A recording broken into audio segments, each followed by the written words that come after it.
Banjir yang terjadi di Banjarmasin beberapa waktu lalu kada hanya merendam rumah, namun juga beberapa fasilitas pendidikan, salah satunya SMK Negeri 3 Banjarmasin.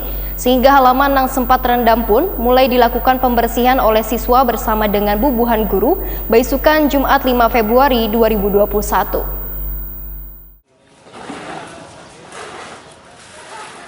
Banjir yang terjadi di Banjarmasin beberapa waktu kada hanya merendam rumah namun juga beberapa fasilitas pendidikan. Salah satunya SMK Negeri 3 Banjarmasin. Sehingga halaman yang sempat terendam pun mulai dilakukan pembersihan oleh siswa bersama dengan bubuhan guru, beisukan Jumat 5 Februari 2021.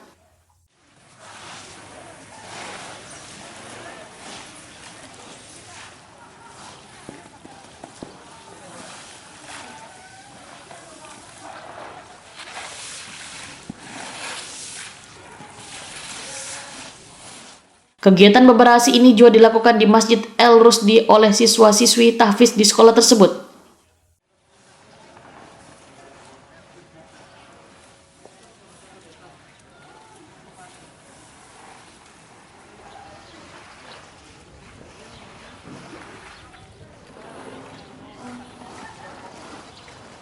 Guru PAI SMK Negeri 3 Banjarmasin, Ahmad Rizkon, Waitakoni Prima TV memandahkan beberapa lingkungan sekolah yang dilakukan mulai dari guru hingga siswa ini adalah dalam rangka meningkatkan kepedulian wan cinta lingkungan melalui kegiatan Jumat Bersih Wan Sehat. Menurut Ahmad Rizkon, kada hanya halaman sekolah tapi juga Masjid Terbuka El Rusdi pun turut dibersihkan supaya nantinya bisa melaksanakan sholat Jumat berjamaah. Program beberasi ini, ujar Ahmad Rizkon, adalah sudah menjadi program rutin dari sekolah.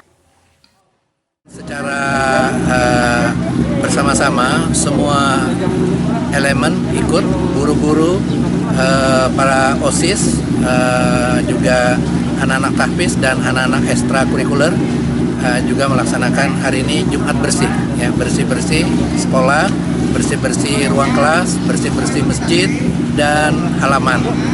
Karena kita akan segera memulai pembelajaran di sekolah ini. Program mingguan nggak Pak ini Pak? Termasuk? Ini program yang kita lakukan sebenarnya rutin, tapi belum bisa terlaksana dengan baik. Jadi dalam 1 bulan itu kita bagi 4 Jumat, ya, Jumat Takwa, kemudian Jumat Bersih, ada juga Jumat Peduli, ya, dan juga Jumat Sehat. Jadi kita laksanakan secara bervariasi waktunya. Ini dalam rangka untuk lebih mengakrabkan suasana antara tenaga pendidik dan kependidikan dengan siswa itu sendiri. Ahmad Rizkon menambahkan SMK Negeri 3 Banjarmasin yang menjadi posko waktu musibah banjir sempat menampung sekitar 250 orang warga yang rumahnya tergenang banyu yang diinapkan di ruang-ruang kelas.